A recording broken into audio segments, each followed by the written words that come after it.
Hey guys, welcome back to my channel. তোমরা দেখছো বং পৌডমি blog. তোমরা কেমন আছো? আশা করি খুব ভালো আছো। আমিও খুব ভালো আছি।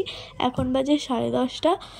ভাই এদিকে স্কুল বেরিয়ে পড়েছে আর মা এদিকে বিছানাগুলো গুছিয়ে নিচ্ছে। যেহেতু সকালবেলা আমাদের রান্না বান্না হয়, সেহেতু মা সকালবেলা মানে ঘর দুয়ার গুছানোর জন্য সময় পায় না। সেই জন্য এখন ওই 10:30 থেকে আমার মা ফাঁকা হয়ে যায়। তখন ওই বিছানা গুছানো, ঝাঁট দেয়া, তারপরে হচ্ছে জল আনা। আমাদের যেহেতু সাবমার্সেল নেই, আমাদের কল থেকে আনতে হয় জল আনা, এইসব মা করে। তার পাশাপাশি হচ্ছে মা ভ্যাক সেটিংয়ের কাজ করে। ওই বিছানা সব গোছানো হয়ে গেলে, মানে ঘরের টুকিটাকি যা কাজ আছে সব হয়ে যাওয়ার পর মা সেটিংয়ের কাজ করতে বসে। দেখো, এদিকে আমার মায়ের বিছানা গুছানোও হয়ে গেছে। তারপর মায়ের ঘরটা ঝাঁট দিয়ে এখন চলে এসেছে আমার ঘরে। তো এখানে বুনিটা খেলা করছিল, যেহেতু সকালবেলা আসে, ও খেলা করছিল আর মা ওদিকে ঝাঁট দিচ্ছিল আর 14 বার ও সেই ঝাঁটার কাছে চলে যাচ্ছিল। আর এদিকে মা বলল যে আমি যেহেতু ঘরের কাজগুলো করছি, সেহেতু আমার আর্জেন্ট কাজ আছে, তুই একটু বসিয়ে দে। আমি সেই জন্য আবার একটু বসালাম। আমি পাথরটা বসাতে পারি, বাট ওই তাতাল মারা যেটাকে বলে সেটা আমি পারি না। মা অনেকবার বলেছিল যে শিখিয়ে দেবো। আমার আর ওটা ভালো লাগে না। এই পাথরটাই টুকটাক বসাই, আর আমার তো অত সময়ও নেই যে আমি স্থির হয়ে তাতাল দেবো। তো সেই জন্য পাথরটা যখন আমি সময় পাই তখন মাকে বসিয়ে দিই। পাথরটা বসিয়ে দেওয়ার পর ঘরের টুকটাক আমিও একটু কাজ করে তারপর স্নান করতে গেছিলাম। স্নান করে এসে এখন ঠিক খেতে বসবো, সেই সময় আমার মশাই ডাকতে এলো যে আমাদের ঘরে সাপ ঢুকেছে, তো দেখবি চ। আর আমার মাকে বলছিল যে তুমি যেহেতু মানে সাপটাকে সরাতে পারো, আমাদের ঘরেও মানে অনেকবার সাপ ঢুকেছিল, আমার মাই তাড়িয়ে দেয়। এবার সেই জন্য আমার মাকে ডাকতে এসেছিলো। আর আমার পিসিও ভয় খায়, মশাইও ভয় খায়।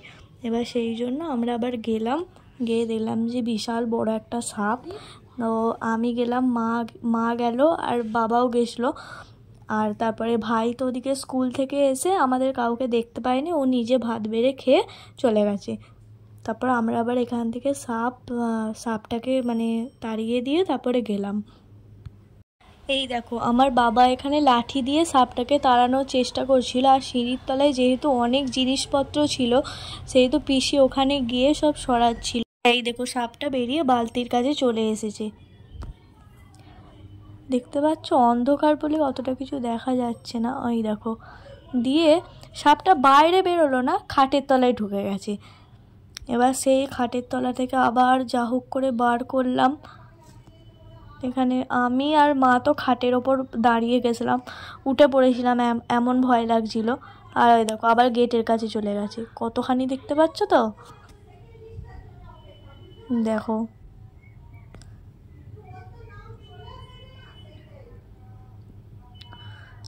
অনেক বড় সাপটা। এই সাপটা আমাদের বাড়িতেও ঢুকেছিল, আর কিছুতেই যেতে চাইছে না।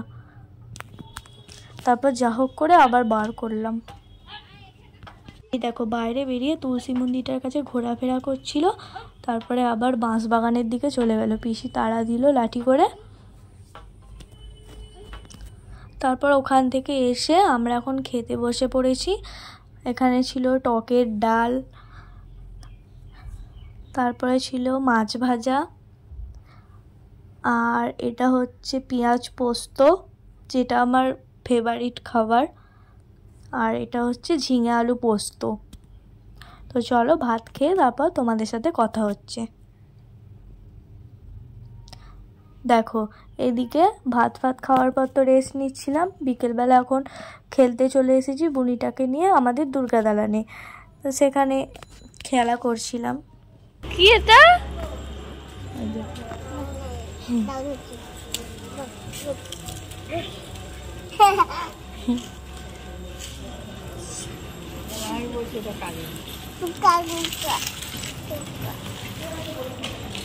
তোমার টুকা কই? দাও টুকা বইরি।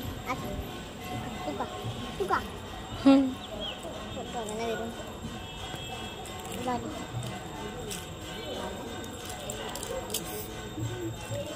আমার আমফিকে আবার ডেকে দাও।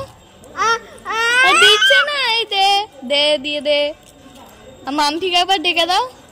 এ মাম্পি দে না, দে বল মাম্পিকে একবার ডেকে দাও তো। এ মাম্পি, এ মারতে নেই।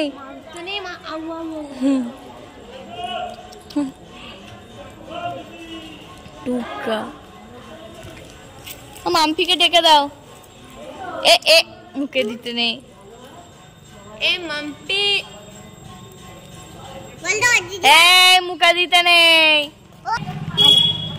চলো দেখা হচ্ছে নেক্সট কোনো ভিডিওতে। সবাই ভালো থেকো, সুস্থ থেকো। আজকের মতো টাটা, বাই বাই। ভালো লাগলে অবশ্যই কিন্তু লাইক কমেন্ট শেয়ার করে দেবে, আর চ্যানেলটাকে অবশ্যই সাবস্ক্রাইব করে দেবে। চলো বাই।